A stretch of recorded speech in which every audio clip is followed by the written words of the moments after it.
So hi guys, welcome to my channel Indian Homeopath. My name is Rohit Goel and I'm currently pursuing my BHMS at HMC Delhi. So आज कुछ raw बात करेंगे, ठीक है.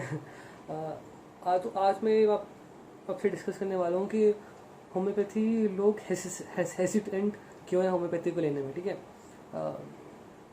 देखो, कोई भी इंसान होता है ना, वो मोस्टली इंसान बहुत हेसिटेंट होते हैं, ठीक है, शुरुआत में होम्योपैथी को लेने में, ठीक है. क्योंकि इतना प्रेवलेंट नहीं है अभी. लेट्स एक्सेप्ट दिस, ठीक है, लेट्स एक्सेप्ट दिस कि homeopathy is not a main stream pathy right now, ठीक है. तो इसलिए थोड़ी प्रेवलेंट नहीं है, तो होम्योपैथी को लेने में लोग हेसिटेंट होते हैं. लेकिन why they are hesitant in the first place, ठीक है, why they come in the last place. And according to me the main reason for that is कि लोग सोचते हैं होम्योपैथी स्लो है, ठीक है, और वो काम नहीं करेगी, ठीक है. या तो वो काम नहीं करेगी या वो स्लो है, इसलिए लोग होम्योपैथी को 50-50 डाउट रहता है इस्तेमाल करने में, ठीक है. हाफ मन से जाते हैं इस्तेमाल करने में होम्योपैथी को, क्योंकि उनको लगता है होम्योपैथी स्लो है, ठीक है. और इसमें कुछ सच्चाई भी है और कुछ झूठ भी है, ठीक है. And it's a biggest myth popular in the society regarding homeopathy, जिसको हम सब सॉल्व करने की कोशिश कर रहे हैं, लेकिन पता नहीं क्यों उनके मन से नहीं जा रहा कि होम्योपैथी स्लो है, इसलिए वो बचते हैं होम्योपैथी को स्लो करने. स्लो है इसलिए, ठीक है, होम्योपैथी को यूज़ करने से बचते हैं. तो इसमें जैसे कि मैंने कहा कि आधी सच्चाई है आधा झूठ है इसमें, ठीक है.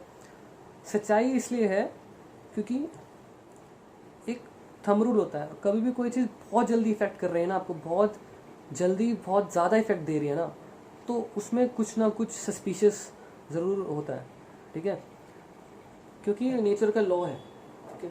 कोई भी चीज़ होती है वो धीरे धीरे होती है, ठीक है. आप डाइजेशन को का समय होता है 4 to 5 hours 6 hours, उससे पहले आप 1 सेकंड में डाइजेशन नहीं कर सकते. आप 1 सेकंड में आप डाइजेशन 1 घंटे में डाइजेशन आपको करवानी है, तो आपको कुछ इंटरवेंशन डालना पड़ेगा, ठीक है. आपको एंजाइमेटिक पिल्स लेनी पड़ेगी या फिर कोई डाइजेस्टिव्स लेनी पड़ेंगे, थेरेपेटिक्स लेने पड़ेंगे.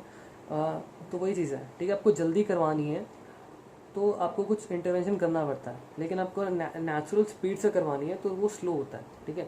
और homeopathy is a natural pathy, ठीक है, नेचर की लैंग्वेज है होम्योपैथी, ठीक है. तो टाइम लगता है.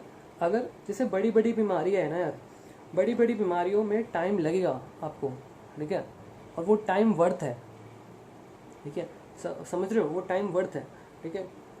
अब बजाय अब थोड़ी थोड़ी देर के आराम के, थोड़ी थोड़ी देर के जैसे आपको डोपामिन मिलता है यार, अभी तो आराम हो गया ना, अभी तो चल रहा है, घिस के चलने के ज़िंदगी काटने के सफरिंग में होम्योपैथिक ट्रीटमेंट लो, 1 साल लो, 2 साल लो बड़ी बड़ी बीमारियों के लिए, और ठीक हो जाओ. उसके बाद आराम से यार, without suffering any, without any problem ज़िंदगी अच्छे से काटो अपनी, ठीक है.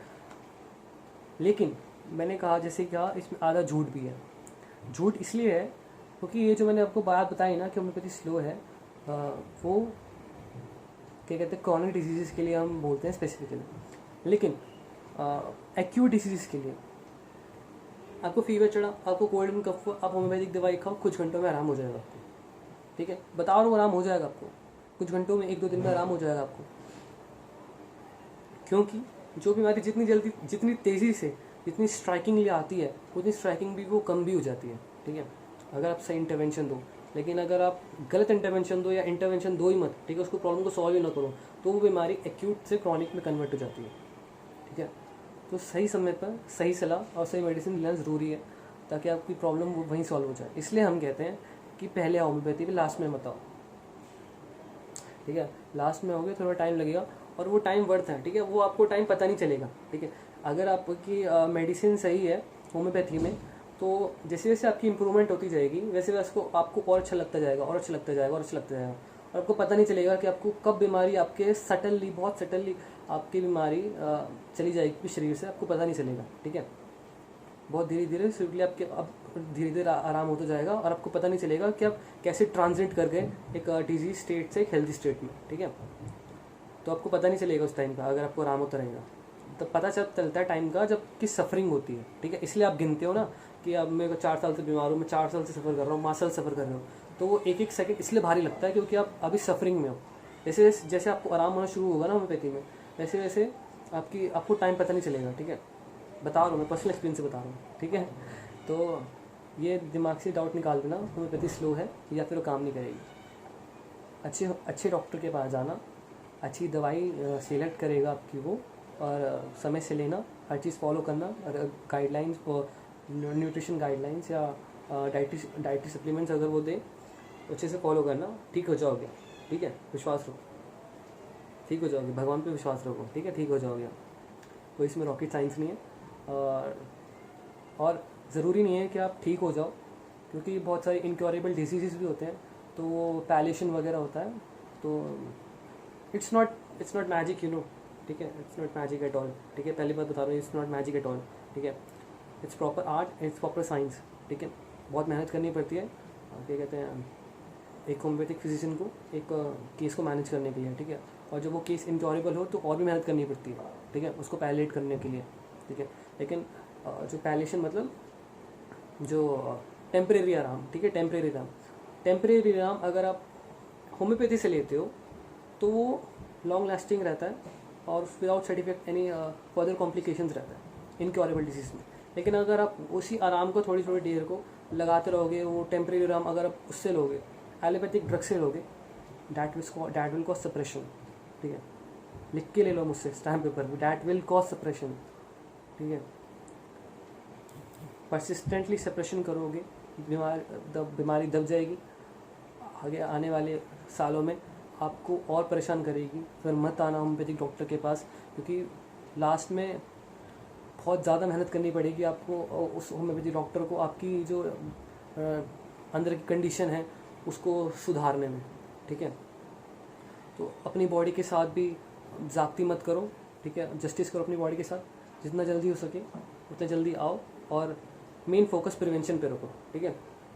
प्रिवेंशन पे नहीं रखते लोग, ठीक है, प्रिवेंशन पे रखो। प्रिवेंशन के लिए आयुर्वेदा की गाइडलाइंस है, ठीक है, आयुर्वेदा की दिनचर्या फॉलो करो, प्रिवेंशन के लिए वो है, और ट्रीटमेंट के लिए होम्योपैथी का जो क्योर प्रिंसिपल है वो है, ठीक है। ओके, सो आपको मेन डाउट मेरे ख्याल से आपको क्लियर हो गया होगा कि homeopathy is not slow. It also depends, actually it also depends on individual to individual, कि उसकी ससेप्टिबिलिटी कितनी है, उसका इम्यून रिस्पॉन्स कैसा है, ठीक है। तो इंडिविजुअल टू इंडिविजुअल पे डिपेंड करता है ना, कोई 2 दिन में ठीक हो जाता है कोल्ड से, कोई किसी को 1 हफ्ता लगता है, तो पर्टिकुलरली बॉडी की इम्यूनिटी पे डिपेंड करता है, ठीक है। होम्योपैथी इस वर्ड की इम्यूनिटी को बूस्ट करता है होम्योपैथी, ठीक है, अंदर की इम्यूनिटी को, नेचुरल इम्यून रिस्पॉन्स को बूस्ट करता है, ताकि आपकी बॉडी अपने आप को ठीक करने के लिए काबिल हो जाए, ठीक है। तो वही चीज़ है, इम्यून रिस्पॉन्स वेरी कर सकता है, तो इसलिए टाइम भी वेरी कर सकता है, ठीक है। तो ये बहुत वेग स्टेटमेंट है, ठीक है, बहुत बुलशिट और वेग स्टेटमेंट है कि होम्योपैथी स्लो काम करती है। इट डिपेंड्स, ठीक है, it depends on further many conditions, ठीक है। सो आई होप आपको इस सवाल का जवाब मिल गया होगा, और आप आज के बाद कभी हेजिटेंट नहीं होगे होम्योपैथी को इस्तेमाल करने में, और बस सही होम्योपैथी डॉक्टर के पास जाना, सही दवाई लेना, ठीक हो जाओगे, ठीक है। So guys, make sure to subscribe the channel and like the video. I'll see you in the next video. Bye.